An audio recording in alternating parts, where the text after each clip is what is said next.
Hey everybody, it's Jodie here from Decoris Vintage Designs and welcome back to my channel. In today's furniture painting tutorial, I want to show you how to get this Alice in Wonderland inspired look on your furniture. It is very textured, very whimsical and just a really fun girly piece to create, so stay tuned for that.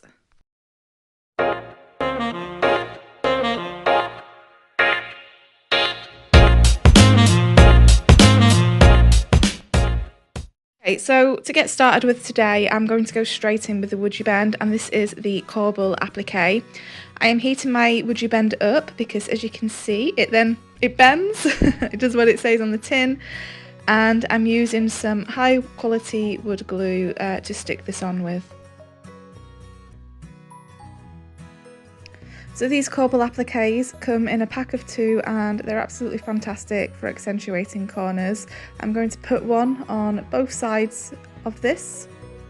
As usual as well, all of the products that I use today will be in the description below, so if you get lost, don't worry, you can just check the below and you'll be able to quite easily see what I'm using today.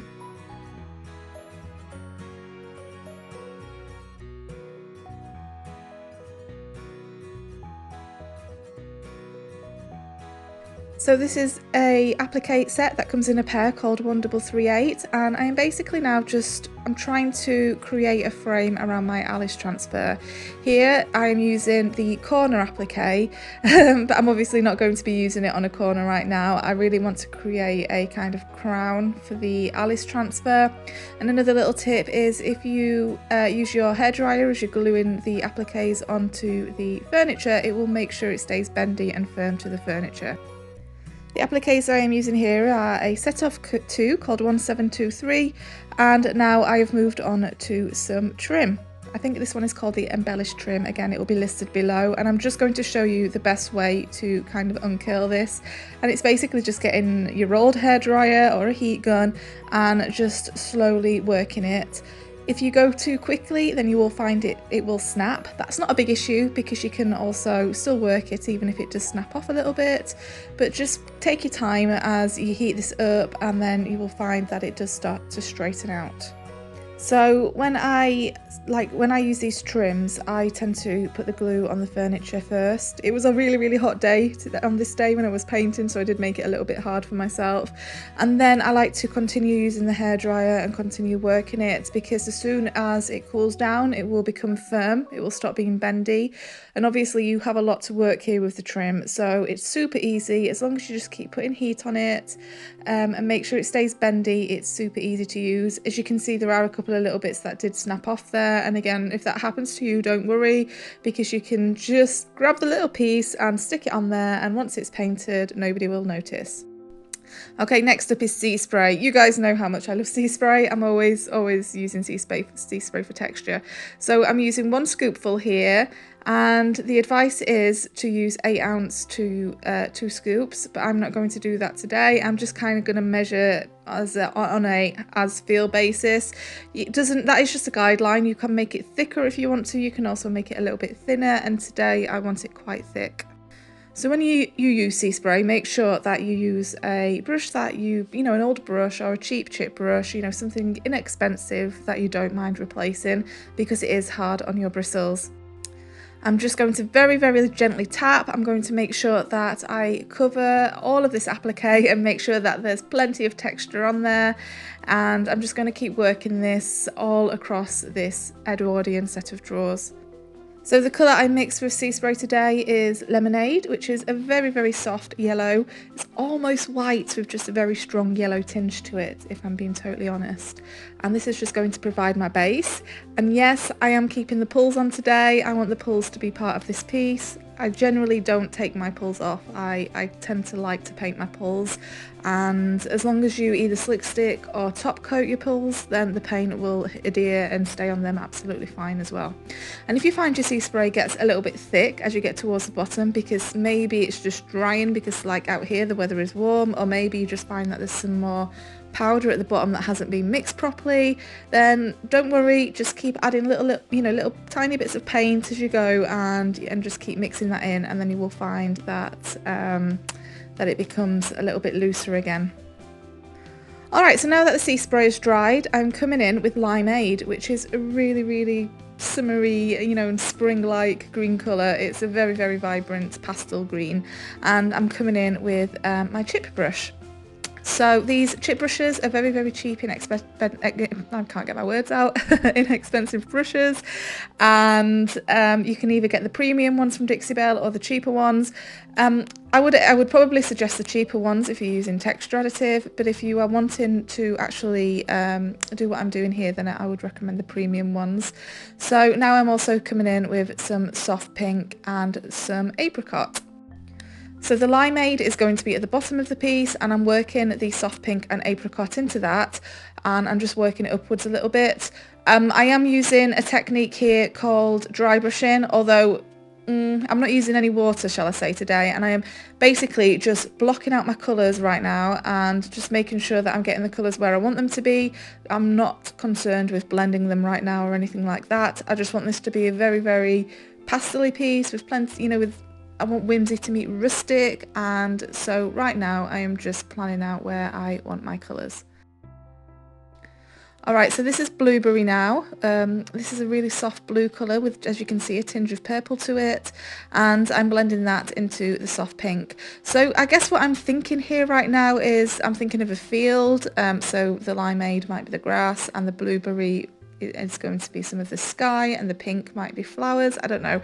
I've just chosen a bunch of pastel colours that I think might work nicely together, and I am just experimenting here today. I know I want to use the Alice in Wonderland transfer, so another little tip actually, guys, is I looked at the transfer and I tried to pick colours out of the transfer as well, and there was a lot of these types of colours in there, especially the blueberry colour. So what I have here now is Pure Ocean. And this is almost like a turquoise. It's a very, very deep blue with a soft tinge of green to it. And I'm going to work that over the top and around the outer edges.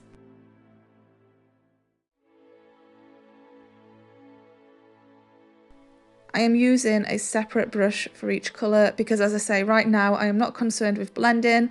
I want each colour to claim its own space, and I just want to make sure, like I said before, that they're nicely blocked out, because I'm going to be layering here, and at some point, similarly to another video I did, which I will link below, I will be layering lots of colours and then sanding back to allow lots of those colours peeking through. Okay, and now here we have Peony, which is a lovely, lovely pink colour. And as you can see, when it blends into the Pure Ocean, it almost creates a very soft purple, which is just lovely. And again, it's really hard sometimes to explain why or where I'm putting colours. All I can tell you is that the Limeade is basically the bottom, the Pure Ocean is the top, and then all of this, the soft pink, the peony and the apricot that I am using are sort of existing somewhere in between, and yeah, that's all I can tell you for the moment.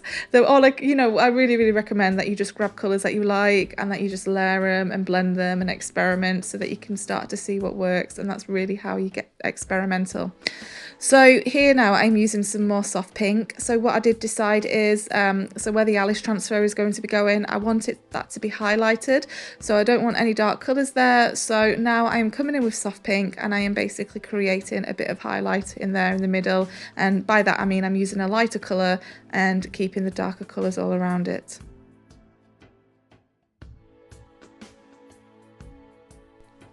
Don't be afraid as well. So for example, I might bring some of the Limeade up into the Pure Ocean, I might bring some of the Peony up into the Pure Ocean, or vice versa, and don't be afraid to do that, because that's how you layer colours.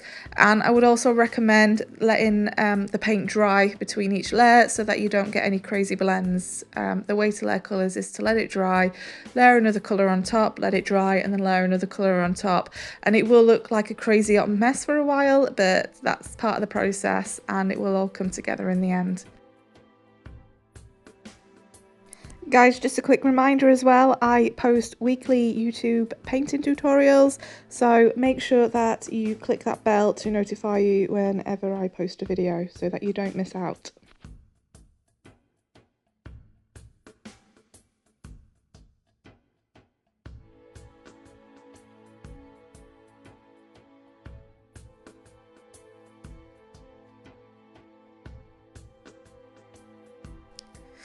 So as you can see here now, I'm bringing some of the peony up into the pure ocean, and you can also see that that some of the limeade has been brought up there as well. So this is what I mean by layering colours, and they're not exactly working perfectly right now. They do definitely look like you know, the blocks of colours, they're not soft, they're a little bit in your face, but as I say, it will all come together in the end. And what I'm doing here now is I want to create almost a oval shape, so if you think of a frame, so I want Alice to look like maybe she's in a picture frame or something, and that the WoodUBend appliques are the actual frame, and then so I'm making it lighter. So when you put on a transfer, whatever colour that you have underneath the transfer will affect it. So I don't want a dark colour and for my Alice to be lost, so that's why I am now using soft pink in the middle there, and I'm almost trying to create like an oval shape around those WoodUBends.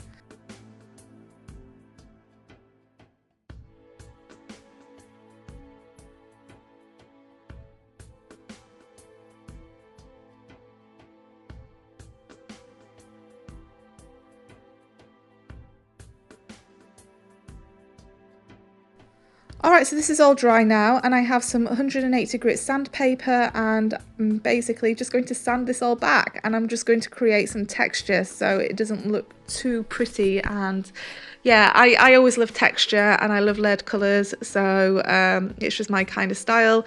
So what's happening here now is I'm sanding all of that texture back. So the sea spray is created, because I made the sea spray quite thick, it's quite gritty, so I am sanding back all of that grit, and as I sand back, some of that lemonade is peeking through, and it's also making sure that it's bringing all the colours together and that there's no harsh blocks of colours. As you can see there's quite a harsh block of peony, but when I sand that, it starts to soften up and some of that lemonade comes through there as well.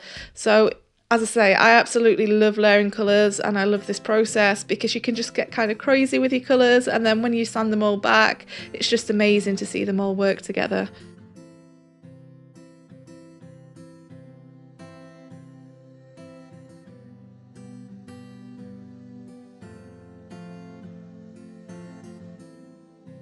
Alright, so it's actually time to put Alice in her place, and doesn't she look so cosy there? It's so pretty. So what I am using here is the little stick thingy-majig that actually comes with the transfers, and what I would recommend is that transfers absolutely hate moisture, so make sure that you're in a dry place with very little humidity, and also make sure that the paint is completely dry, otherwise the transfer just won't stick. It will pull up the paint.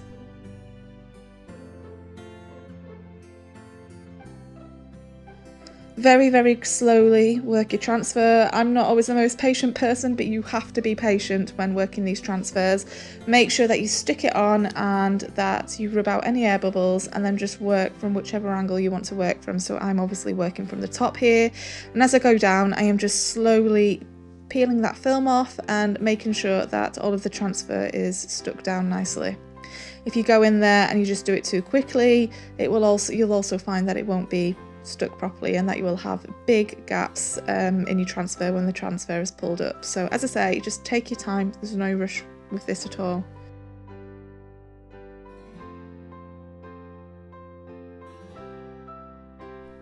Also, when you actually have applied your transfer, a very good recommendation is just to get the back of your hand and just rub the transfer down, and that is just, I think it's called burnishing, and that just makes sure that your transfer is stuck on there as well.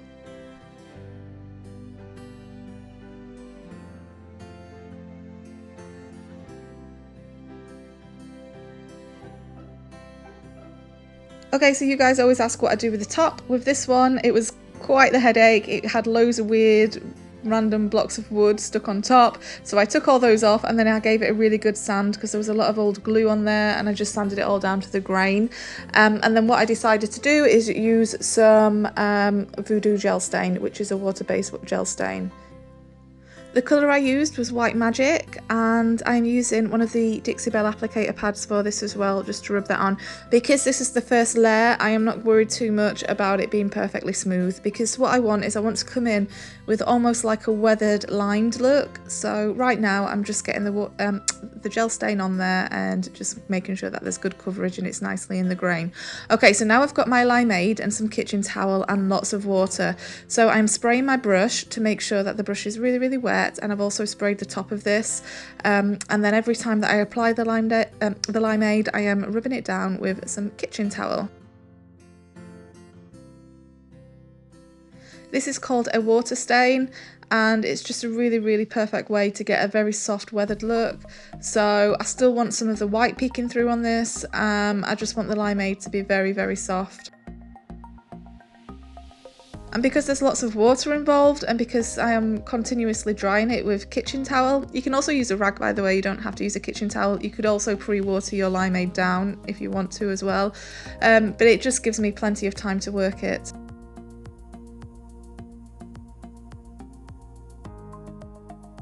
Okay, and now this is dry. I have got my Le Petit brush. I don't know, I always feel like I have to say it in a really bad French accent. I'm sorry to any French people that might be watching.